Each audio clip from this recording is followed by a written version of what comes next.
ಕದನ ವಿರಾಮ ಯಾಕೆ? ಕದನ ವಿರಾಮದ ಅವಶ್ಯಕತೆ ಏನಿತ್ತು? ಕದನ ವಿರಾಮದ ಮೂಲಕ ಭಾರತೀಯ ಸೇನೆ ಮತ್ತು ಭಾರತೀಯರ ಭಾವನೆಗಳ ಜೊತೆ ಆಟ ಆಡಿಕೊಳ್ಳಲಾಯ್ತಾ?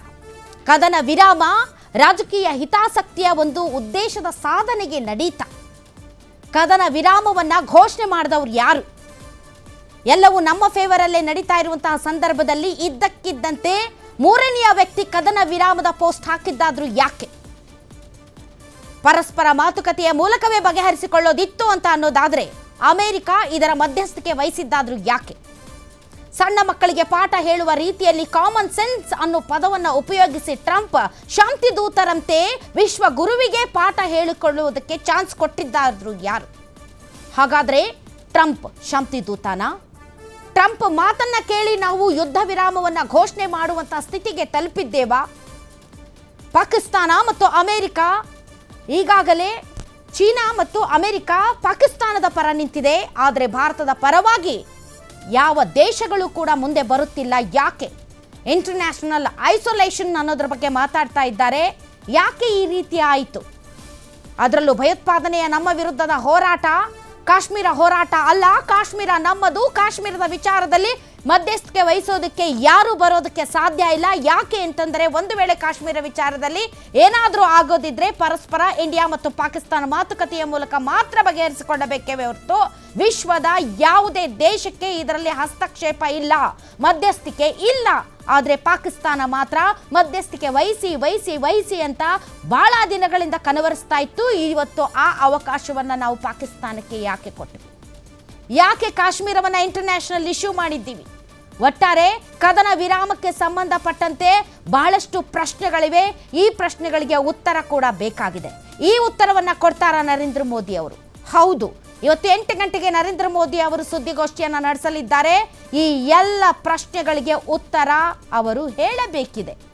ಯಾಕೆ ಅಂತಂದರೆ, ಮಿಟ್ಟಿ ಮೇ ಮಿಲಾದೂಂಗಾ ಅಂತ ಹೇಳಿದಂತಹ ನರೇಂದ್ರ ಮೋದಿ ಅವರು ಇವತ್ತು ಕದನ ವಿರಾಮಕ್ಕೆ ಒಪ್ಪಿಕೊಂಡಿದ್ದಾದ್ರೂ ಯಾಕೆ? ಯಾವುದದು ಕಾರಣ? ಯಾವುದದು ಒತ್ತಡ? ಹೇಳಿಕೊಳ್ಳಲಾಗದ ಆ ಬಾಹ್ಯ ಶಕ್ತಿಗಳ ಒತ್ತಡ ಏನು?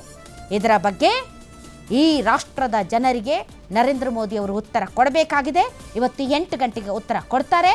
ಅದರ ನೇರ ಪ್ರಸಾರವನ್ನು ನಿಮ್ಮ ಮುಂದೆ ಇಡ್ತೀವಿ. ಇದೇ ಈ ಕ್ಷಣದ ಸ್ಪೆಷಲ್ ಮೋದಿ ಯುದ್ಧ.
ಇದು ಇಡೀ ದೇಶದ ಜನರು ನೋಡಲೇಬೇಕಾದ ಸುದ್ದಿ. ನಮಗೂ ಈ ಲೈನ್ಗೂ ಬರಲ್ಲ ಬಿಡಿ.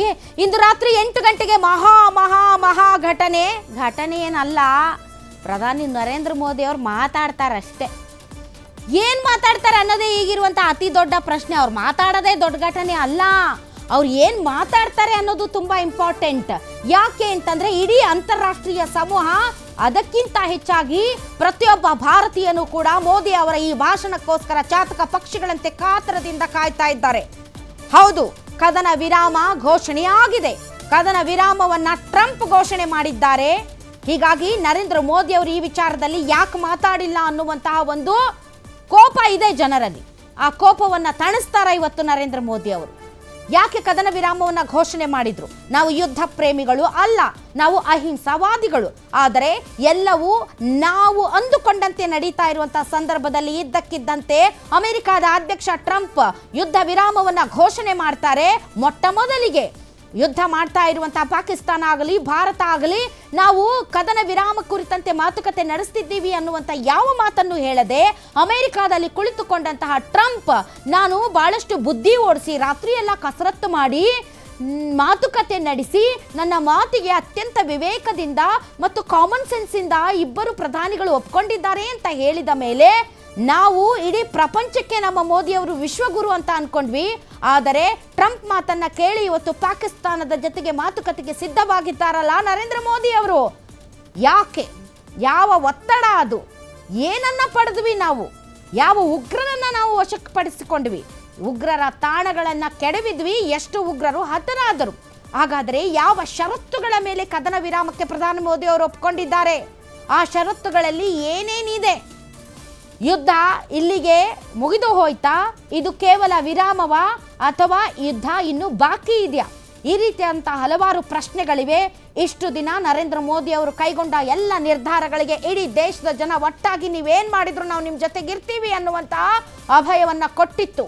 ಯಾವುದೇ ರೀತಿಯಂತ ಸಣ್ಣ ಚಕಾರವು ಯಾರಿಂದಲೂ ಕೂಡ ವ್ಯಕ್ತವಾಗಿರಲಿಲ್ಲ. ಆದರೆ ಇವತ್ತು ಕದನ ವಿರಾಮ ಅಂತ ಹೇಳಿದ ಮೇಲೆ ಹಲವಾರು ಪ್ರಶ್ನೆಗಳು ಎದ್ದಿವೆ.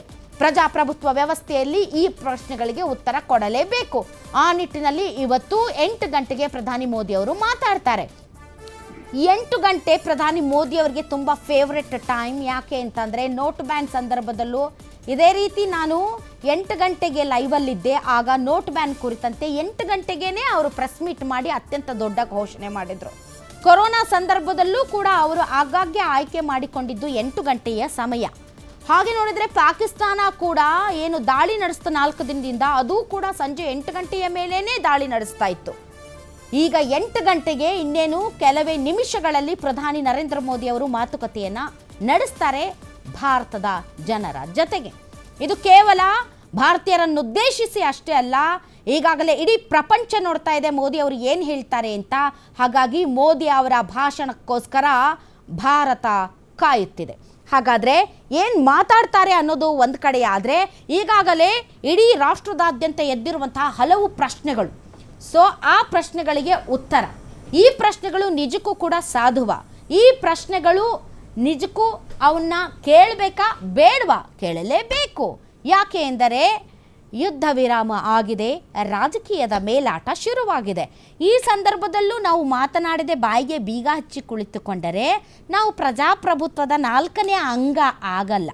All right, okay. ಈ ಕಾರ್ಯಕ್ರಮದಲ್ಲಿ ಭಾಗವಹಿಸೋದಕ್ಕೆ ಅತಿಥಿಗಳಿದೆ. ಅದಕ್ಕಿಂತ ಮುಂಚೆ ಬಿಕೆ ಹರಿಪ್ರಸಾದ್ ಅವ್ರು ಮಾತಾಡಿರೋ ಬೈಟ್ ಏನಾದರೂ ಇದೆಯಾ? ಬಹಳಷ್ಟು ಜನ ಮಾತಾಡಿದ್ದಾರೆ, ಅದನ್ನು ಕೂಡ ತೋರಿಸ್ತಾನೆ. ಆದರೆ ಅದಕ್ಕಿಂತ ಮುಂಚೆ ಈ ಕಾರ್ಯಕ್ರಮದಲ್ಲಿ ಭಾಗವಹಿಸೋದಕ್ಕೆ ಅತಿಥಿಗಳಿದ್ದಾರೆ, ಬನ್ನಿ ಅವ್ರನ್ನ ವೆಲ್ಕಮ್ ಮಾಡೋಣ. ನಮ್ಮೊಂದಿಗೆ ಇದ್ದಾರೆ ಡಿಫೆನ್ಸ್ ಎಕ್ಸ್ಪರ್ಟ್ ಶಶಾಂಕ್ ಅವರು. ಸರ್, ತಮಗೆ ವಿಶೇಷ ಕಾರ್ಯಕ್ರಮಕ್ಕೆ ಸ್ವಾಗತ. ಇನ್ನು ಬಿಜೆಪಿ ವಕ್ತಾರರಾದಂಥ ಚೀನಾ ರಾಮು ಅವರು, ಸರ್ ತಮಗೆ ಸ್ವಾಗತ. ಕಾಂಗ್ರೆಸ್ ವಕ್ತಾರರಾದಂಥ ದರ್ಶನ್ ಅವರು ಜಾಯ್ನ್ ಆಗಿದ್ದಾರೆ. ದರ್ಶನ್ ಅವರೇ, ತಮಗೂ ಕೂಡ ಸ್ವಾಗತ. ಸೊ ಬಿಕೆ ಹರಿಪ್ರಸಾದ್ ಸೇರಿದಂತೆ ಬಹಳಷ್ಟು ಜನ ಕಾಂಗ್ರೆಸ್ ನಾಯಕರು ಇವತ್ತು ಮಾತನಾಡಿ ಅವರು ಕೇಳ್ತಾ ಇರುವಂಥ ಏಕೈಕ ಪ್ರಶ್ನೆ, ಬಿಜೆಪಿ ಈ ವಿಚಾರ ಕದನ ವಿರಾಮದ ಕುರಿತಂತೆ ಜನರಿಗೆ ಪಾರದರ್ಶಕತೆಯನ್ನು ಪ್ರಸ್ತುತಪಡಿಸಬೇಕು. ಈ ಒಂದು ಕದನ ವಿರಾಮ ಯಾಕೆ ಮಾಡಿಕೊಂಡ್ರಿ? ಇದರಲ್ಲಿ ಅಮೆರಿಕದ ಹಸ್ತಕ್ಷೇಪ ಯಾಕೆ? ವಿಶೇಷ ಅಧಿವೇಶನ ಕರೆದು ಈ ವಿಚಾರಕ್ಕೆ ಸಂಬಂಧಪಟ್ಟಂತೆ ಕ್ಲಾರಿಟಿಯನ್ನು ಕೊಡಿ ಮೋದಿಜಿ ಅಂತ. ಸೊ ಬಿಕೆ ಹರಿಪ್ರಸಾದ್ ಏನು ಮಾತಾಡಿದ್ದಾರೆ ಬನ್ನಿ ನೋಡೋಣ. ಏನಾದರೂ ಸಂದೇಶವನ್ನು ಕೊಡಬೇಕಾದ್ರೆ ಅದು ದೇಶದ ಪ್ರಧಾನಮಂತ್ರಿಗಳಿಗೆ ಕೊಡಬೇಕೇ ವಿನಃ ಬೇರೆ ಯಾರೂ ಸಹ ಕೊಡಲಿಕ್ಕೆ ಸಾಧ್ಯ ಇಲ್ಲ. ಇದೊಂದು ಸಾಂಪ್ರದಾಯಿಕವಾಗಿ ಬಂದಿರತಕ್ಕಂಥ ವಿಚಾರ. ಮೊನ್ನೆ ನಡೆದಂಥ ವಿಚಾರದಲ್ಲಿ ಕದನ ವಿರಾಮವನ್ನು ಘೋಷಣೆ ಮಾಡಿದ್ರು. ಸಂಪೂರ್ಣವಾಗಿ ನಿಯಂತ್ರಣದಲ್ಲಿ ಇಟ್ಕೊಂಡು ಪಾಕಿಸ್ತಾನದ ಮೇಲೆ ಹಲ್ಲೆ ಮಾಡೋ ಸಂದರ್ಭದಲ್ಲಿ ಅಮೇರಿಕ ದೇಶದ ಅಧ್ಯಕ್ಷರು ಡೊನಾಲ್ಡ್ ಟ್ರಂಪ್ರವರು ನರೇಂದ್ರ ಮೋದಿಯವರ ಭಾಳ ಬೇಕಾಗಿರ್ತಕ್ಕಂಥ ಸ್ನೇಹಿತರು ಅವರು ಏಕಾಏಕಿ ಕದನ ವಿರಾಮವನ್ನು ಘೋಷಣೆ ಮಾಡ್ತಾರೆ ಅವರ ಟ್ವಿಟರ್ ಮೂಲಕ. ಅಮೇರಿಕ ರಾಷ್ಟ್ರ ಪಾಕಿಸ್ತಾನದ director general of military operations ಅಂತೇನು ಹೇಳ್ತಾರೆ, ಅವರಿಗೆ ತಮ್ಮ ನಿಲುವನ್ನು ತಿಳಿಸಿ ಅದನ್ನು ಅವರು ನಮ್ಮ ದೇಶದ DGM ಅಂದರೆ ಡೈರೆಕ್ಟರ್ ಜನರಲ್ ಮಿಲಿಟರಿ ಆಪರೇಷನ್ಸ್ಗೆ ತಿಳಿಸಿ ಕದನ ವಿರಾಮ ಮಾಡಬೇಕು ಅಂತೇಳಿ ಅಮೇರಿಕಾದವರ ನಿರ್ದೇಶನವನ್ನು ತೆಗೆದುಕೊಂಡಿರೋದನ್ನು ನೋಡಿದಾಗ ನಾವೆಲ್ಲೋ ಶಿಮ್ಲಾ ಒಪ್ಪಂದವನ್ನು ಮುರಿದಿದ್ದೀವಿ ಅಂತೇಳಿ ನನಗೆ ಅನಿಸುತ್ತೆ. ಮಿಲಿಟರಿ ಆಪರೇಷನ್ಸ್ಗೆ ಹೇಳ್ತಕ್ಕಂಥದ್ದು ನೋಡಿದಾಗ ನಮ್ಮ ಸೈನಿಕರಿಗೆ ಅಪಮಾನ ಆಗಿದೆ ಅಂತ ಹೇಳಿದ್ರೆ ತಪ್ಪಾಗಲಾರ್ದು. ಟ್ರಂಪ್ ಅವರು ಘೋಷಣೆ ಮಾಡಿದ್ದು ಅವರ ಎಕ್ಸ್ ಅಕೌಂಟ್ ಮೂಲಕ ನಾವು ಎರಡೂ ರಾಷ್ಟ್ರದಲ್ಲೂ ಸಹ ಮಾತಾಡಿ ಈ ಒಂದು ತೀರ್ಮಾನಕ್ಕೆ ಬಂದಿದ್ದೀವಿ, ಕದನ ವಿರಾಮವನ್ನು ಘೋಷಣೆ ಮಾಡಿದ್ದಾರೆ ಅಂತೇಳಿ ಅವ್ರು ಹೇಳ್ತಾರೆ. ತದನಂತರ ಭಾರತ ದೇಶದ ಫಾರಿನ್ ಸೆಕ್ರೆಟರಿ ಅವರು ಸಹ ಆ ಟ್ವೀಟನ್ನು ನೋಡಿ ಅವರೂ ಸಹ ಒಂದು ಹೇಳಿಕೆಯನ್ನು ಕೊಡ್ತಾರೆ. ಆ ಓಕೆ, ಈಗ ಇದಕ್ಕೆ ಸಂಬಂಧಪಟ್ಟಂತೆ ಬನ್ನಿ ನಮ್ಮ ಈ ಚರ್ಚೆಯನ್ನು ಮುಂದುವರಿಸೋಣ. ದರ್ಶನ್ ಅವರೇ, ಈಗ ಬಹಳಷ್ಟು ಕಾಂಗ್ರೆಸ್ ನಾಯಕರುಗಳು ಈ ವಿಚಾರಕ್ಕೆ ಸಂಬಂಧಪಟ್ಟಂತೆ ಮಾತನಾಡಿದ್ದಾರೆ. ಕದನ ವಿರಾಮಕ್ಕೆ ಸಂಬಂಧಪಟ್ಟಂತೆ ತಾವು ಏಕಾಏಕಿ ನಿರ್ಧಾರವನ್ನು ತೆಗೆದುಕೊಂಡಿದ್ದೀರಾ. ಇಟ್ಸ್ ಓಕೆ, ನಿಮ್ಮ ನಿರ್ಧಾರಕ್ಕೆ ನಾವು ಬದ್ಧರಾಗಿರ್ತೀವಿ, ಅದನ್ನೇ ನಾವು ಮೊದಲೇ ಹೇಳಿದ್ವಿ. ಆದರೆ ಈಗಲಾದರೂ ಸಂಸತ್ ವಿಶೇಷ ಅಧಿವೇಶನವನ್ನು ಕರೆದು ಈ ಬಗ್ಗೆ ಚರ್ಚೆ ಮಾಡಿ, ಮತ್ತು ಯಾಕೆ ಅಮೆರಿಕ ಮಧ್ಯಸ್ಥಿಕೆ, ಯಾವ ಒತ್ತಡ, ನೀವು ಯಾವ ಉದ್ದೇಶಕ್ಕೆ ಈ ಯುದ್ಧ ಆರಂಭ ಮಾಡಿದ್ರೋ ಆ ಉದ್ದೇಶ ಈಡೇರಿದೆಯಾ ಅಂತ ಹಲವಾರು ಪ್ರಶ್ನೆಗಳನ್ನು ತಾವು ಕೇಳಿದ್ರಿ. ಕ್ವೈಟ್ ಕರೆಕ್ಟಾಗೇ ಇದೆ, ಯಾಕೆಂದರೆ ಎಲ್ಲರೂ ಕೇಳ್ತಾ ಇರುವಂತಹ ಪ್ರಶ್ನೆನೇ ಅದು ಕಾಂಗ್ರೆಸ್ ಕೇಳ್ತಾ ಇರುವಂಥ ಪ್ರಶ್ನೆ ಅಲ್ಲ. ಇದಕ್ಕೆ ಇವತ್ತು 8 ಗಂಟೆಗೆ ಉತ್ತರ ಸಿಗುತ್ತೆ ಅನ್ನುವಂಥ ನಿರೀಕ್ಷೆ ತಮಗಿದೆಯಾ? 8 ಗಂಟೆ ನಿರೀಕ್ಷೆಗಳನ್ನ ನಾವು ಆಲ್ರೆಡಿ ನೋಡಿದ್ದೀವಿ. ದೇಶದಲ್ಲಿ ನೋಟ್ ಬ್ಯಾನ್ ಆದಾಗ ಉಗ್ರಗಾಮಿ ಇದನ್ನ ನಿಲ್ಲಿಸ್ತೀನಿ, ನಕ್ಸಲೈಟ್ನ ನಿಲ್ಲಿಸ್ತೀನಿ, ಕಪ್ಪು ಹಣ ತರ್ತೀನಿ ಅಂತೆಲ್ಲ ಹೇಳಿದ್ರು. ಇವತ್ತೇನು ಮಾಡೇ ಇಲ್ಲ ಅನ್ನೋ ತರದಲ್ಲಿ ತಾವು ಮಾತಾಡ್ತಿದ್ದೀರಲ್ಲ. 8 ಗಂಟೆಯ ನೈಜಾಂಶವನ್ನ ನಿಮ್ಮ ಮುಂದೆ ಅಲ್ಲ, 8 ಗಂಟೆ ನೈಜಾಂಶ ಕರೆಕ್ಟು, ಬಟ್ 8 ಗಂಟೆಗೆ ಏನು ನಿರೀಕ್ಷೆ ಇದೆ ಅನ್ನೋದ್ರ ಬಗ್ಗೆ ಮಾತಾಡ್ತಾ ತಾವು ಈ ಒಂದು ಪಹಲ್ಗಾಮ್ ವಿರುದ್ಧದ ಭಯೋತ್ಪಾದಕರ ಹೋರಾಟದಲ್ಲಿ ನಾವು ಏನೂ ಮಾಡೇ ಇಲ್ಲ ಅನ್ನೋ ಥರದಲ್ಲಿ ನೀವು ಮಾತಾಡೋದನ್ನ ಅದನ್ನು ಒಪ್ಕೊಳ್ಳೋಕೆ ಸಾಧ್ಯ ಇಲ್ಲ. ನಾನು ಏನು ಹೇಳಿಲ್ಲ. ಫಸ್ಟಿಗೆ ಈ ಏನು ದುರಂತದಲ್ಲಿ ಹುತಾತ್ಮರಾದಂಥ ನನ್ನ ದೇಶದ ವೀರ ಸೇನಾನಿಗಳಿಗೆ, ಭಾರತೀಯ ನಾಗರಿಕರ ಆತ್ಮಗಳಿಗೆ ಶಾಂತಿಯನ್ನು ಕೋರ್ತಾ ನನ್ನ ಸೇನೆ ದಿಟ್ಟವಾದಂಥ ಉತ್ತರ ಕೊಟ್ಟಿದೆ. ಅದರಲ್ಲಿ 2 ಮಾತಿಲ್ಲ. ಇದು ಯುದ್ಧ ಘೋಷಣೆ ಆಗಿರ್ತಕ್ಕಂಥದ್ದು. ಯುದ್ಧ ಅಂದರೆ ಯುದ್ಧದ ತಯಾರಿಗಳು ನಡೀತಾ ಇದ್ದಂಥದ್ದು.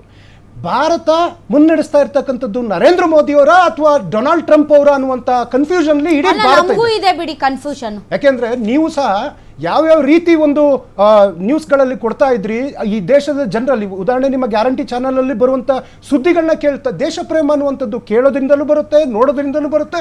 ಸೈನಿಕರ ನಿಮಗಿಲ್ವಾ ದೇಶ ಪ್ರೇಮ? 100ಕ್ಕೆ 100 ಮೇಡಮ್, ನನಗಿಲ್ವಾ ದೇಶ ಪ್ರೇಮ? 100ಕ್ಕೆ 100 ಚೀನಾರಾಮ್ ಅವ್ರಿಗಿಲ್ವಾ? ಶಶಾಂಕ್ ಈ ದೇಶದಲ್ಲಿ ಹುಟ್ಟಿರೋ ಪ್ರತಿಯೊಬ್ಬರಿಗೂ ಇದೆ. ನಿಮಗೆ ಗೊತ್ತಾಗಬೇಕಾಗಿಲ್ಲ, ಹುಟ್ಟುತ್ತಾನೆ ಬರುತ್ತೆ ಅದು. ಮೇಡಮ್ ಕೇಳಿ, ಇದೇ ರಿಚರ್ಡ್ ನೆಕ್ಸನ್ ಹತ್ರ ಇಂದಿರಾ ಗಾಂಧಿ ಅವ್ರು ಹೋಗ್ತಾರೆ, ನಾನು ಆ ಒಂದು ಪಾಕಿಸ್ತಾನದ ವಿರುದ್ಧ ಹೋರಾಟ ಮಾಡೋದಕ್ಕಿದೆ, ನೀವು ನನಗೆ ಬೆಂಬಲ ಕೊಡಿ, ಯುದ್ಧ ನಿಲ್ಲಿಸಿ ಅಥವಾ ಮಾತಾಡೋದು ನಿಲ್ಲಿಸಿ ಅಂತ ಹೇಳೋದಕ್ಕಲ್ಲ, ಬೆಂಬಲ ಕೊಡಿ ಅಂತ ಬಹಳ ಹೇಯವಾದ ಪದಗಳನ್ನ ಹೆಣ್ಣುಮಗಳ ಮೇಲೆ ಆತ ನೆಕ್ಸನ್ ಬಳಸಿದಾಗ ಅದೇ ಮಣ್ಣಲ್ಲಿ ನಿಂತ್ಕೊಂಡು US ನಲ್ಲಿ ನನ್ನ ದೇಶದ ಆಂತರಿಕ ವಿಚಾರಕ್ಕೆ ತಲೆ ಹಾಕಲಿಕ್ಕೆ 3ನೇ ವ್ಯಕ್ತಿಗೆ ಯಾವುದೇ ಅನುಮತಿಯನ್ನು ನಾನು ಕೊಡಲ್ಲ, ನನ್ನ ದೇಶದ ಜನರ ಭಾವನೆಗಳೇನು ಅಂತ ನನಗೆ ಗೊತ್ತು, ಆ ದೇಶಕ್ಕೆ ಏನು ಪಾಠ ಕಲಿಸ್ಬೇಕಂತ US ಅಲ್ಲಿ ನಿಂತು ಉತ್ತರ ಕೊಟ್ಟಿರ್ತಕ್ಕಂಥ ಇತಿಹಾಸ.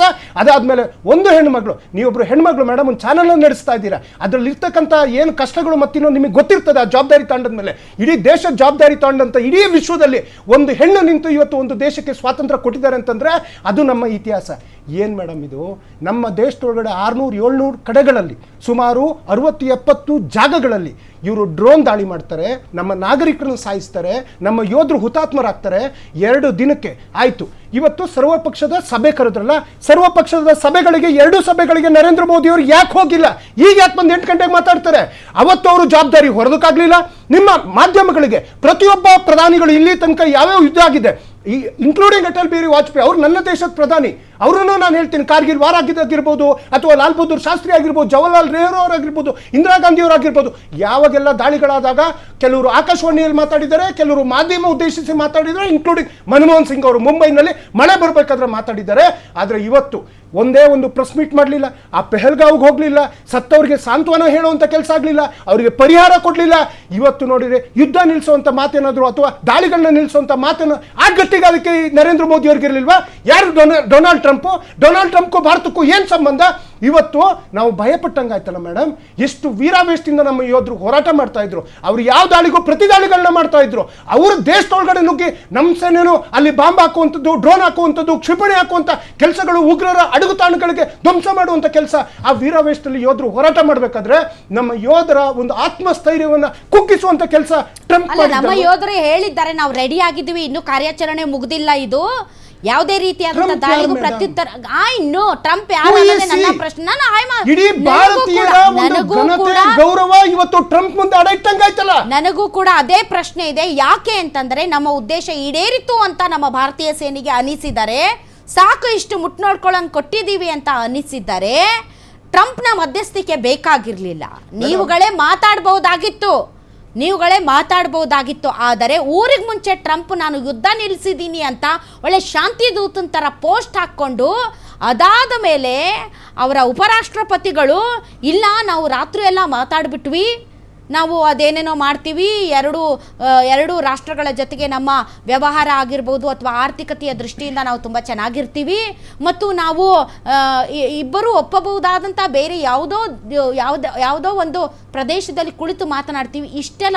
ಆಮೇಲೆ ಕಾಶ್ಮೀರದ ವಿಚಾರ, ಇವೆಲ್ಲ ಯಾರು ಕೊಟ್ಟಿದ್ದು ಅವ್ರಿಗೆ ರೈಟ್ಸ್? ಚೀನಾರಾಮ್ ಅವರೇ ಯಾರು ಕೊಟ್ಟಿದ್ದು rights? If it is not the case, ಇಲ್ಲ ಅವ್ರು ಹೇಳ್ತಾ ಇರೋದು ಸುಳ್ಳು, ಸುಮ್ಮನೆ ಏನೇನೋ ಬರೆದು ನಮ್ಮ ಬಗ್ಗೆ ಅಪಪ್ರಚಾರ ಮಾಡ್ತಾ ಇದ್ದಾರೆ ಅಂತ ಅನ್ನೋದಾದರೆ, ಯಾರಾದರೂ ಒಬ್ರು ಇಷ್ಟು ದಿನದಲ್ಲೇ, ಅದು ವಿದೇಶಾಂಗ ಕಾರ್ಯದರ್ಶಿ ಆಗಿರ್ಬೋದು, ವಿದೇಶಾಂಗ ಸಚಿವರಾಗಿರ್ಬೋದು, ಅಥವಾ ರಕ್ಷಣಾ ಸಚಿವರಾಗಿರ್ಬೋದು, ಅಥವಾ ಬೇರೆ ಯಾರಾದರೂ ಇಷ್ಟು ದಿನಗಳಲ್ಲಿ ಬಂದು ಅಮೇರಿಕ ಸುಮ್ಮನೆ ಈ ರೀತಿ ಮಧ್ಯಸ್ಥಿಕೆ ವಹಿಸುವಂಥ ನಾಟಕ ಆಡ್ತಾ ಇದೆ, ನಾವು ಇದಕ್ಕೆಲ್ಲ ರೆಡಿ ಇಲ್ಲ ಅಂತ ಯಾರಾದರೂ ಒಬ್ರಿಗೆ ಹೇಳ್ಬೋದಾಗಿತ್ತಲ್ಲ ಸರ್. ನಿಜಕ್ಕೂ ಇವತ್ತು ಪಾಕಿಸ್ತಾನ ಶಹೀದ್ ಅಫ್ರೀದಿ ಅವನು ಬೈಕಲ್ಲಿ ವಿಜಯೋತ್ಸವ ಮಾಡ್ತಾ ಇದ್ರು, ಹಂಗೆ ರಕ್ತ ಕುದೀತ ನೋಡ್ತಾ ಇರುವಂಥ ಇದು ಸಿಸ್ಟಮ್ನೇ ಒಡೆದಕಣ ಅಂತ ಅನಿಸ್ತು. ಅಷ್ಟು ಸಿಟ್ಟು ಬಂದ್ಬಿಡ್ತು ನನಗೆ. ಅಲ್ಲ, ಇವತ್ತು ಕಾಂಗ್ರೆಸ್ ಅವರು ಇಷ್ಟು ಆವೇಶವಾಗಿ ನಾವು ಭಾರತದ ಪ್ರಜೆಗಳು ಬಗ್ಗೆ ಮಾತಾಡಬೇಡಿ,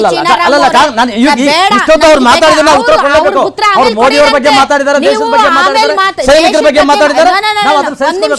ಚೀನಾರಾಮು ಸರ್ ಸಾಕು, ಸೇನೆಯ ಒಂದು ಆಶ್ರಯದಲ್ಲಿ ನೀವು ನಿಮ್ಮ ಬೆಳೆ ಬೇಯಿಸ್ಕೊಳ್ಳೋದು ಬೇಡ.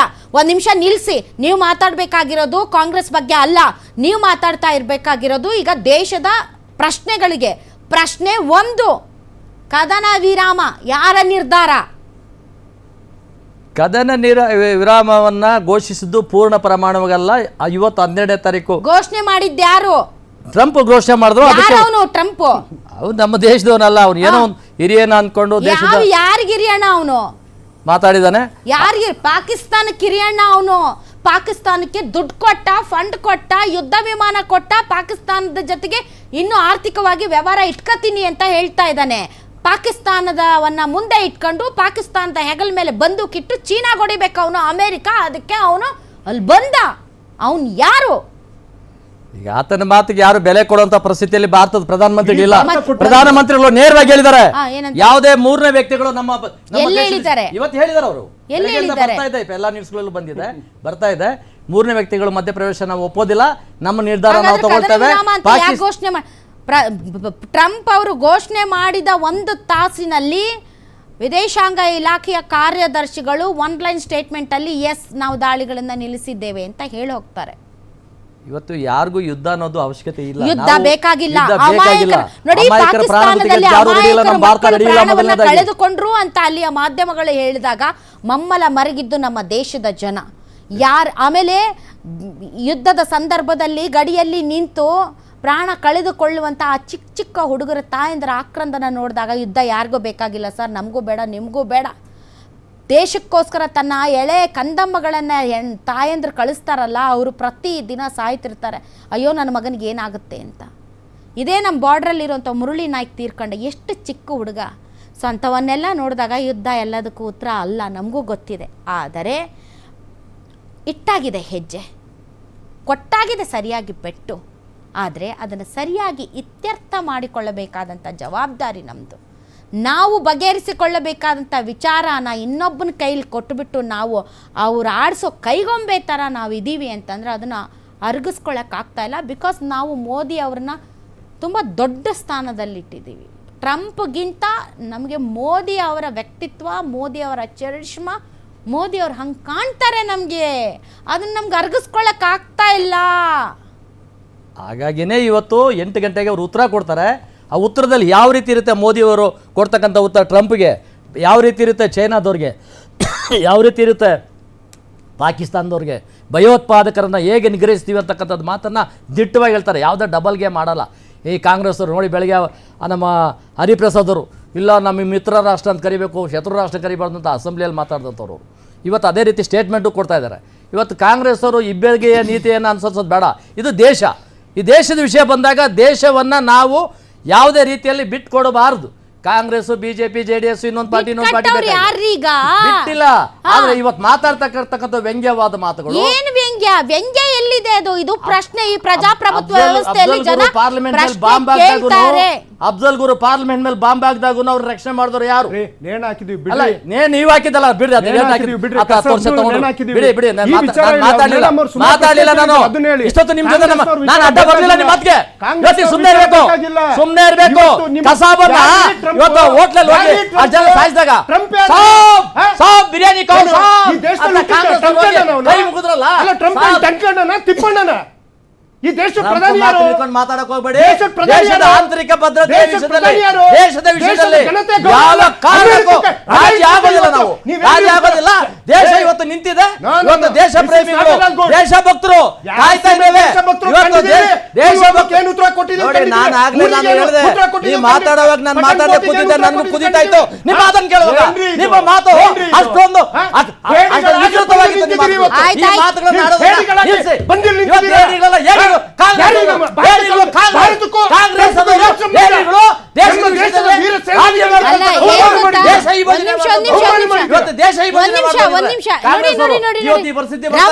ರಾಮು ಸರ್ ನೋಡಿ, ಈ ತರ ಕಚ್ಚಾಡೋದ್ರಿಂದ ಅಲ್ಲ ಕಚ್ಚಾಡ ಪ್ರಾರಂಭ ಮಾಡಿದವರು ಆಯ್ತು ನೋಡಿ, ಪ್ರಜ್ಞಾಪೂರ್ವಕವಾಗಿ ಹೇಳ್ತಾ ಇದ್ದೀನಿ. ಈ ತರ ಕಚ್ಚಾಡೋದ್ರಿಂದ ಕಚ್ಚಾಡಿ ಒಂದ್ ನಿಮಿಷ ತಡ್ರಿ, ಕಚ್ಚಾಡಿ ರಾಜಕೀಯ ಕಚ್ಚಾಡಿ, ಒಂದ್ ನಿಮಿಷ ತಡ್ರಿ, ರಾಜಕೀಯಕ್ಕೆ ಕಚ್ಚಾಡಿ. ಆದ್ರೆ ಇವತ್ತು ನಾವು ಮಾತಾಡ್ತಾ ಇರೋದು ಇದು ರಾಜಕೀಯ ಅಲ್ಲ. ಇದು ಒಂದ್ ನಿಮಿಷ, ಇದು ರಾಜಕೀಯ ಅಲ್ಲ. ಇದು ದೇಶದ ಜನರ ಭಾವನೆಗಳು ಮತ್ತು ಜನರ ಪ್ರಶ್ನೆಗಳು. ಈ ಪ್ರಶ್ನೆಗಳು ಮೋದಿ ಅವರ ವಿರುದ್ಧ ಅಲ್ಲ, ಅರ್ಥ ಮಾಡ್ಕೊಳ್ಳಿ. ಈ ಪ್ರಶ್ನೆಗಳು ನಮ್ಮ ಸೇನೆಯ ವಿರುದ್ಧ ಅಲ್ಲ, ಅರ್ಥ ಮಾಡ್ಕೊಳ್ಳಿ. ಈ ಪ್ರಶ್ನೆಗಳು ನಾವು ಕೈಗೊಂಡಿರುವಂಥ ಭಯೋತ್ಪಾದನೆಯ ಹೋರಾಟದ ವಿರುದ್ಧ ಅಲ್ಲ. ನಮ್ಮ ಪ್ರಶ್ನೆ ಅಂತಾರಾಷ್ಟ್ರೀಯ ಮಟ್ಟದಲ್ಲಿ ನಮಗೇನು ಮುಖಭಂಗ ಆಗಿದೆ. ಪಾಕಿಸ್ತಾನ ಈಗ ಧಿಮ್ ಅಂತ ವಿಜಯೋತ್ಸಾಹ ಮಾಡಿಕೊಂಡು ಓಡಾಡ್ತಾ ಇದೆ ನೋಡಿ. ಟ್ರಂಪ್ ಒಂದು ಗುಟ್ರ ಹಾಕಿದ ತಕ್ಷಣ ಮೊಣಕಾಲು ಮಂಡಿ ಊರ್ಬಿಟ್ಟು ಕದನ ವಿರಾಮ ಘೋಷಣೆ ಮಾಡ್ಕೊಂಡಿದ್ದಾರೆ ಅಂತ ಹೇಳ್ತಾ ಇರೋದನ್ನು ನೋಡಿದ್ರೆ ಡೆಫಿನೆಟ್ಲಿ ಒಬ್ಬ ಭಾರತೀಯರಾಗಿ ನಮ್ಗೆ ಬೇಜಾರಾಗುತ್ತೆ. ಈಗ ಇವತ್ತು ಶಶಾಂಕ್ ಅವರೇ, ನಮ್ಮ ಆರ್ಮಿ ಚೀಫ್ಗಳು ಮಾತಾಡುವಾಗಲೂ ಒಬ್ಬರು ಮಾತಾಡ್ತಾ ಹೇಳಿದ್ರು, ವಿರಾಟ್ ಕೊಹ್ಲಿ ನನ್ನ ಫೇವ್ರೆಟ್ ಪ್ಲೇಯರ್ ಅಂತ. ವಿರಾಟ್ ಕೊಹ್ಲಿ ಅಂತ ಮೆನ್ಷನ್ ಮಾಡೋದಕ್ಕೊಂದು ಕಾರಣ ಇದೆ. ಬಿಕಾಸ್ ಪಾಕಿಸ್ತಾನದ ವಿರುದ್ಧ ವಿರಾಟ್ ಕೊಹ್ಲಿ ಅವರ ಟ್ರ್ಯಾಕ್ ರೆಕಾರ್ಡ್ ಅದ್ಭುತವಾಗಿ ಚೆಚ್ಚಿ ಬಿಸಾಕ್ತಾರೆ ಅವರು. ಅದೇ ರೀತಿ ಇವತ್ತು ಸೇನಾ ಮುಖ್ಯಸ್ಥರು ಹೇಳುವಂತಹ ಸಂದರ್ಭದಲ್ಲಿ ಆ ಕಡೆ ಶಾಹಿದ್ ಅಫ್ರಿದಿ ಆತ ಬೈಕಲ್ಲಿ ವಿಜಯೋತ್ಸವ ಮಾಡ್ಕೊಂಡು ಓಡಾಡ್ತಾ ಇದ್ದಾನೆ. ಅದನ್ನು ನೋಡಿದರೆ ಎಷ್ಟು ಮೈ ಉರಿತೆ ಹೇಳಿ ಸರ್. ಅಲ್ಲಿಯ ಜನ ವಿಜಯೋತ್ಸವ ಮಾಡ್ತಾ ಇದ್ದಾರೆ, ಇಲ್ಲಿಯ ಜನ ಬೇಸರಗೊಂಡಿದ್ದಾರೆ. ಖಂಡಿತವಾಗೂ ಎಲ್ಲರಿಗೂ ಬೇಸರ ಇದೆ. ಯಾಕಂದರೆ ಟ್ರಂಪ್ನ ಅವಶ್ಯಕತೆ, ಅಮೇರಿಕದ ಅವಶ್ಯಕತೆ ಯಾರಿಗೂ ಇರಲಿಲ್ಲ, ಮಧ್ಯಸ್ಥಿಕೆ ಅವಶ್ಯಕತೆ ಇರಲಿಲ್ಲ. ನೋಡಿ, ಈಗಾಗಲೇ ನಾವು ಪಾಕಿಸ್ತಾನಕ್ಕೆ ಯಾವ ಭಾಷೆಯಲ್ಲಿ ಉತ್ತರ ಕೊಡ್ಬೋದಾಗಿತ್ತು ಆ ಭಾಷೆಯಲ್ಲಿ ನಾವು ತೀರಾ ಉತ್ತರ ನಾವು ಕೊಟ್ಬಿಟ್ಟಿದ್ದೀವಿ. ಆ್ಯಂಡ್ ಮೋರ್ ಓವರ್ ನಾವಿನ್ನೂ ಅಫೆನ್ಸಿವ್ ಮೋಡಲ್ಲೇ ಇರಲಿಲ್ಲ, ನಾವು ಡಿಫೆನ್ಸಿವ್ ಮೋಡಲ್ಲಿ ಇದ್ವಿ. ಡಿಫೆನ್ಸಿವ್ ಮೋಡ್ನೇ ಪಾಕಿಸ್ತಾನ ತಡ್ಕೊಳ್ಲಿಕ್ಕಾಗಿಲ್ಲ. ಪಾಕಿಸ್ತಾನ ನಾವು ಯಾವಾಗ ತನ್ನ ಏರ್ ಬೇಸ್ಗೆ ನಾವು ಕೈ ಇಟ್ವಿ, ರಾವಲ್ಪಿಂಡಿಯಲ್ಲಿ ಇರ್ತಕ್ಕಂಥ ನೂರ್ ಖಾನ್ ಏರ್ ಬೇಸ್ಗೆ ನಾವು ಕೈ ಇಟ್ವಿ, ಪಾಕಿಸ್ತಾನ ಶಾಕ್ ಆಗಿಬಿಡ್ತು. ಅಂದರೆ ಇನ್ನಿನ್ನು ನಮಗಾಗಲ್ಲ, ನಮ್ಗೆ ಯಾರೋ ಒಬ್ಬರು ಮಧ್ಯಸ್ಥಿಕೆ ಬೇಕು, ಚೈನಾ ಕೈಯಲ್ಲಿ ಆಗ್ತಿಲ್ಲ, ಇರೋ ಲೆಕ್ಕ ಚೈನಾ ಹತ್ರ ಹೋಗಬೇಕಿತ್ತು. ಯಾಕಂದರೆ ಕೃಪಾಪೋಷಿತ ಇವರು ಚೈನೀಸು, ಇವ್ರಿಗೆಲ್ಲ ಸವಲತ್ತು ಕೊಟ್ಟು, ಪ್ರತಿಯೊಂದು ಪ್ರಾಡಕ್ಟ್ ಕೊಟ್ಟು, ಆರ್ಮ್ಸ್ ಅಮ್ಯುನಿಷನ್ ಕೊಟ್ಟು ನಾನು ಇದ್ದೀನಿ ಅಂತ ಹೇಳಿ ಮುಂದೆ ತಳ್ದಂತ ಚೈನಾ. ಈ J-10C ಚೀನಿ ಯುದ್ಧ ವಿಮಾನ ಏನಿದೆ ಅದನ್ನು ಇವರು ಇವತ್ತು ಬಳಸ್ತಾ ಇದ್ದಾರೆ. ಆ ಮೂಲಕ ಕೇವಲ ಪಾಕಿಸ್ತಾನದ ಹೋರಾಟ ಅಲ್ಲ, ಇದು ಚೀನಾದ ಹೋರಾಟ ಕೂಡ. ಯಾಕಂದರೆ ಚೀನಾದ ಯುದ್ಧ ವಿಮಾನಗಳನ್ನು ಇವರು ಹಾರಿಸ್ತಾ ಇರೋದ್ರಿಂದ ಆ ಮೂಲಕ ನಾವು ಏನೇನೋ ಒಡೆದುರುಳಿಸಿದೀವಿ, ನಮ್ಮ ರಫೇಲ್ ಒಡೆದುರುಳಿಸಿದೀವಿ ಹಾಗೆ ಹೀಗೆ ಅಂತ ಅವ್ರೇನು ಕ್ಲೇಮ್ ಮಾಡ್ಕೊಳ್ತಾ ಇದ್ದಾರೆ. ಇದರಲ್ಲಿ ಕೇವಲ ಪಾಕಿಸ್ತಾನ ಅಷ್ಟೇ ಅಲ್ಲ, ಇದರಲ್ಲಿ ಚೀನಾದ ಹೋರಾಟ ಕೂಡ ಇದೆ, ಮತ್ತೊಂದು ಕಡೆ ಅಮೆರಿಕಾದ ಹೋರಾಟ. ಈಗಾಗಲೇ ಚೈನಾದ ಏನು ಡಿಫೆನ್ಸ್ ಸಿಸ್ಟಮ್ ಇದೆ ಅದು ಫೇಲ್ಯೂರ್ ಅಂತ ಇಡೀ ಪ್ರಪಂಚದ ಮುಂದೆ ಒಂದು ಡೆಮೋ ಆಗಿಬಿಟ್ಟಿದೆ. ಚೈನೀಸು ಈಗಾಗಲೇ ತನ್ನ ಪ್ರಾಡಕ್ಟ್ಸ್ನ, ತನ್ನ ಆರ್ಮ್ಸ್ ಆ್ಯಂಡ್ ಅಮ್ಯುನಿಷನ್ನ, ತನ್ನ ಎಕ್ಸ್ಪೋರ್ಟ್ ಇಂಪೋರ್ಟ್ನ ಎಲ್ಲ ದೇಶಕ್ಕೂ ವಿಸ್ತರಣೆ ಮಾಡ್ತಿತ್ತು. ಅಂದರೆ ಅವರು ಮಾರ್ಕೆಟಿಂಗ್ ಸ್ಟ್ರಾಟಜಿಯಲ್ಲಿ ತುಂಬ ಮುಂದಿದ್ರು ಚೈನೀಸು. ಆದರೆ ಇವು ಪ್ರಪಂಚ ನೋಡ್ತಾ ಇದೆ, ಈ HQ-9 ಅಂತ ಒಂದು ಡಿಫೆನ್ಸ್ ಸಿಸ್ಟಮು ಪಾಕಿಸ್ತಾನ ಖರೀದಿ ಮಾಡ್ತಲ್ವಾ, ಏನಾಯಿತು ಆ ಡಿಫೆನ್ಸ್ ಸಿಸ್ಟಮು? ಭಾರತದ ಡಿಫೆನ್ಸ್ ಸಿಸ್ಟಮ್ ಹೇಗಿದೆ? ಭಾರತದ ವಜ್ರಾಕವಚ ಹೇಗಿದೆ?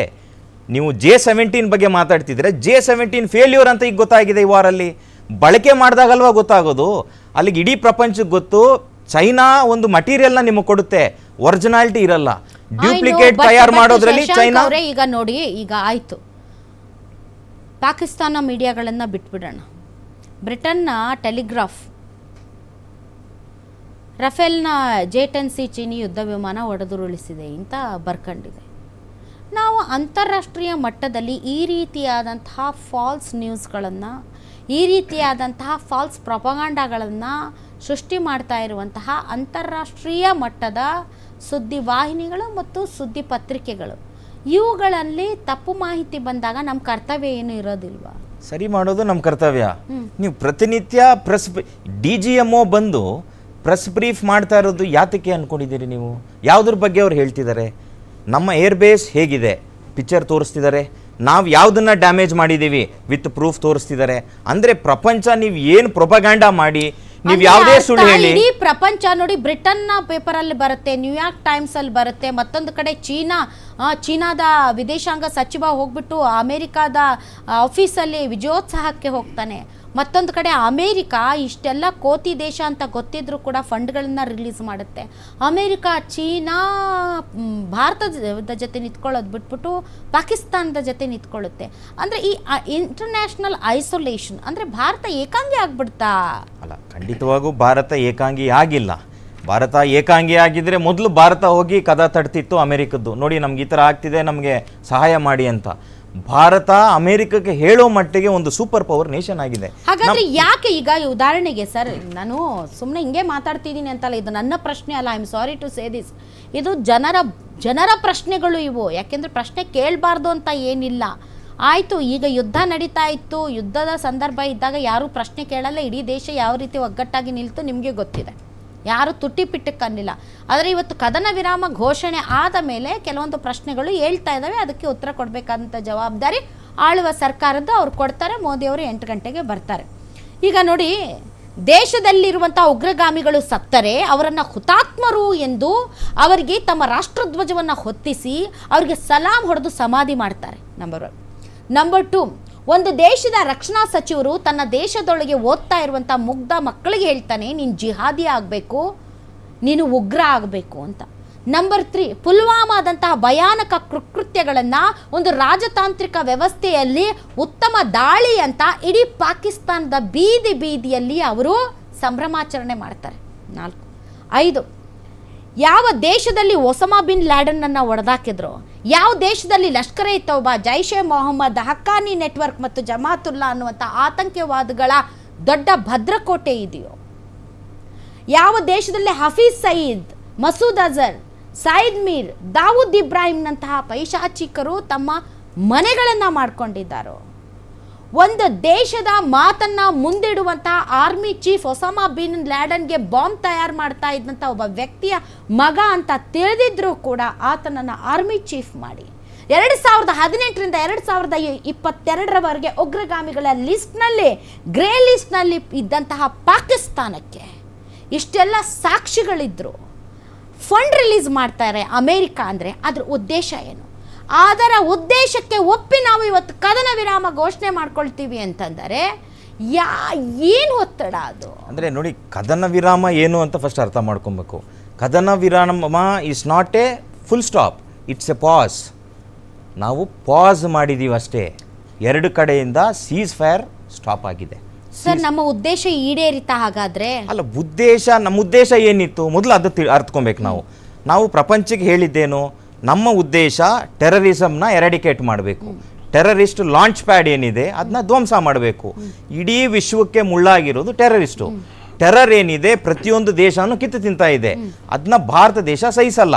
ಅಂಡ್ ಮೋರ್ ಓವರ್ ಯಾರು ಹೇಳಿದ್ರು, ಯಾರು ಅಡ್ಡ ಬಂದ್ರು ಇದಕ್ಕೆ ನಾವು ಸುಮ್ನಿರಲ್ಲ. ನಮ್ಮ ಕೆಲಸ ಏನಿದೆ ನಾವು ಮಾಡ್ತೀವಿ ಅಂತ ಈ 4-5 ದಿನದಲ್ಲಿ ಇಡೀ ಪ್ರಪಂಚ ಭಯೋತ್ಪಾದನೆಯನ್ನ ಸಹಿಸಬಾರದು ಅನ್ನೋ ಮೆಸೇಜ್ ಅನ್ನ ಜೈಶಂಕರ್ ಅವರು ಕೊಟ್ಟರು. ಖಂಡಿತವಾಗೂ ಈಗಲೂ ಅದೇ ಸ್ಟ್ಯಾಂಡ್ ಅಲ್ಲಿ ಇಂಡಿಯಾ ಇದೆ. ವ್ಯಕ್ತಪಡಿಸಬೇಕು ಅಂತ ನಮ್ಮ ಹೋರಾಟ ಭಯೋತ್ಪಾದಕರ ವಿರುದ್ಧ ಕಾಲ್ ಕೆರ್ಕೊಂಡು ಬಂದಿರೋದು ಪಾಕಿಸ್ತಾನ. ಹಾಗಾದ್ರೆ ಯುದ್ಧ ವಿರಾಮ, ಕದನ ವಿರಾಮ ಯಾವುದಕ್ಕೆ? ಭಯೋತ್ಪಾದಕರ ವಿರುದ್ಧದ ಹೋರಾಟಕ್ಕ? ಈಗ ಅದೇ ಪ್ರಶ್ನೆ ಇರೋದು, ಎಲ್ಲರ ಮುಂದೆ ಇರೋದು ಅದೇ ಪ್ರಶ್ನೆ.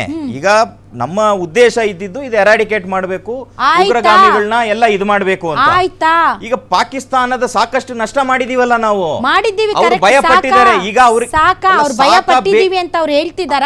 ಅಂತಾರಾಷ್ಟ್ರೀಯ ಸಮೂಹದಲ್ಲಿ ನಾವು ಭಯ ಪಟ್ಟಿದೀವಿ, ನಮ್ಗೆ ಆಗೋದಿಲ್ಲ, ನಮ್ಗೆ ಶಾಂತಿ ಬೇಕು ಅಂತ ಅವ್ರು ಹೇಳ್ತಾ ಇದಾರ. ದೇಶದ ಬಗ್ಗೆ ನಿಮ್ಗೆ ಈಗಾಗಲೇ ಗೊತ್ತಿದೆ, ಏನಾದ್ರೂ ಏನೂ ಆಗಿಲ್ಲ ಅಂತ. ಬಗ್ಗು ಬಡಿಯುವಕ್ಕೆ ಎಲ್ಲಾ ಚಾನ್ಸಸ್ ಇತ್ತು ಶಶಾಂಕ್ ಅವರೇ. ಅಲ್ಲ, ಖಂಡಿತವಾಗಿ ಈಗಲೂ ಇದೆ, ಎಲ್ಲಾ ಚಾನ್ಸಸ್ ಇತ್ತು, ಬಡಿದಿದ್ದೀವಿ.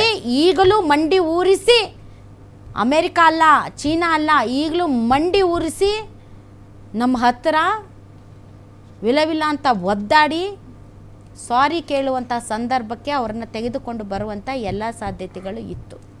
ಈಗ ಅರ್ಧಂಬರ್ಧ ಆಗಿದೆ ಅಷ್ಟೇ, ಅರ್ಧಂಬರ್ಧ ಆಗಿದೆ ಅಷ್ಟೇ. ಈಗ ನಮ್ಮ ಮಿಲಿಟರಿ ಆಕ್ಷನ್ ಪಾಸ್ ಅಲ್ಲಿದೆ, ನಾವು ಯಾವುದನ್ನೇ ಹಿಂದೆ ತಗೊಂಡಿಲ್ಲ. ಫುಲ್ ಫಾರ್ಮಲ್ ಇದ್ವಲ್ಲ ಸರ್, ಎಲ್ಲ ಫೇವರೇಬಲ್ ಸಿಚುವೇಶನ್ ನಮ್ಮ ಹತ್ರನೇ ಇತ್ತು. ನಾವು ರಾವಲ್ಪಿಂಡಿವರೆಗೂ ನಾವು ಕೈ ಹಾಕಿದ್ವಿ. ರಾವಲ್ಪಿಂಡಿ ಅಲ್ಲ ಸರ್, ಮೋರ್ ಓವರ್ ಅಲ್ವಾ ಅವ್ರ ಏರ್ ಬೇಸ್ ಏನಿತ್ತು, ಏರ್ ಬೇಸ್ ನ ಧ್ವಂಸ ಮಾಡಿದ್ವಿ, ಅವ್ರ ಫೈಟರ್ ಜೆಟ್ ನ ನಾವು ಕಾರ್ನರ್ ಮಾಡಿದ್ವಿ, ಸಾಕಷ್ಟು ಅವ್ರಿಗೆ ನಷ್ಟ ಉಂಟು ಮಾಡಿದೀವಿ ನಾವು. ನಮ್ಮ ದಾಳಿ ನೂರ್ ಖಾನ್ ಏರ್ ಬೇಸ್ ಏನಿದೆ ಅದು ಇವರ ಜಕೀರಾ ಏನು ಪರಮಾಣು ಆಯುಧಗಳನ್ನ ಶೇಖರಿಸಿ ಇಟ್ಟಿರುವಂತಹ ಬೇಸ್, ಅದರ ಹತ್ತಿರ ಹೋಗಿ ನಾವು ಧ್ವಂಸ ಮಾಡಿದ್ದೀವಿ. ಖಂಡಿತವಾಗೂ ಬಹಳಷ್ಟು ಕಡೆ ವಿಕಿರಣ ಸೋರಿಕೆ ಆಗಿದೆ ಅಂತಾನು ಹೇಳ್ತಿದ್ದಾರೆ. ಐ ಡೋಂಟ್ ನೋ, ಅದ್ರ ಬಗ್ಗೆ ನನಗೆ ಮಾಹಿತಿ ಇಲ್ಲ. ಅಲ್ಲಿ ಎಲ್ಲೋ ಕೇಳಲ್ಪಟ್ಟೆ, ಈ ತರ ಪರಮಾಣು ಬೇಸನ್ನೇ ಟಚ್ ಮಾಡಿರುವಂತಹ ಸಂದರ್ಭದಲ್ಲಿ ಒಂದು ಭಯ ಅಂತೂ ಸೃಷ್ಟಿಯಾಗಿದೆ. ಅಮೆರಿಕ ಇದ್ದಕ್ಕಿದ್ದಂತೆ ಓಡ್ ಬಂದಿದೆ. ಆದರೆ ಇಷ್ಟೆಲ್ಲ ಮಾಡಿದ ನಾವು ಇಡೀ ಸಿಚುವೇಶನ್ ನಮ್ಮ ಕೈಯಲ್ಲಿ ಕಂಟ್ರೋಲಲ್ಲಿ ಇಟ್ಕೊಳ್ಳೋದು ಬಿಟ್ಬಿಟ್ಟು ಇನ್ಯಾವನಿಗೆ ಕೊಟ್ಬಿಟ್ಟು ಆಯಿತು ನೀವು ಹೇಳ್ದಂಗೆ ಅಂತಂದರೆ, ಸೊ ಹಂಗಾಗಿರ್ಲಿಕ್ಕಿಲ್ಲ ಅನ್ನೋದು ನನ್ನ ನಂಬಿಕೆ. ಅಂಟಿಲ್ ಅನ್ಲೆಸ್ ಮೋದಿ ಅವ್ರು ಬಂದು ಮಾತಾಡೋವರೆಗೂ 25-26 ನಿಮಿಷ ಇದೆ. ನಂಬಿಕೆ ಇಡಿ ದೇಶದ ಮೇಲೆ, ನಾಯಕರ ಮೇಲೆ ನಂಬಿಕೆ ಇಡಿ. ಅಲ್ಲ, ದೇಶದ ನಾಯಕರ ಮೇಲೆ ನಂಬಿಕೆ ಇದೆ, ಇಲ್ಲ ಅಂತಲ್ಲ. ಬಟ್ ಕದನ ವಿರಾಮ ಘೋಷಣೆ, ಭಾರತದ ಪ್ಲಾನಿಂಗ್ ಅಂಡ್ ಸ್ಟ್ರಾಟಜಿ ಘೋಷಣೆ ಅದು ಕೂಡ ಸರ್ ನಾವೇ ಮುಂದಕ್ಕೆ ಹೋಗಿ ನೋಡಿ, ಈ ಸ್ವಲ್ಪ ಹೋದ್ರೆ ನಿಮ್ದು ಜಕೀರನು ಪಕೀರನು ನಿಮ್ದೆಲ್ಲ ಉಡಾಯಿಸ್ತೀವಿ, ಬಗ್ಗಿ ಬಂದು ಮಾತಾಡಕ್ಕೆ ಬರ್ತೀರಾ ಅಂತ ನಾವೇ ಇನಿಷಿಯೇಟಿವ್ ತಗೊಂಡು ಮಾತುಕತೆಗೆ ಆಹ್ವಾನಿಸಿದ್ರೆ ಒಂದು ಮಾತು. ಟ್ರಂಪ್ ಹೇಳ್ದ ಅಂತ ನಾವು ಮುಂದಕ್ಕೆ ಹೋಗಿರೋದಿದೆಯಲ್ಲ, ಅದು ದೇಶದ ಜನರಿಗೆ ಜೀರ್ಣಿಸ್ಕೊಳಕ್ ಆಗ್ತಾ ಇಲ್ಲ.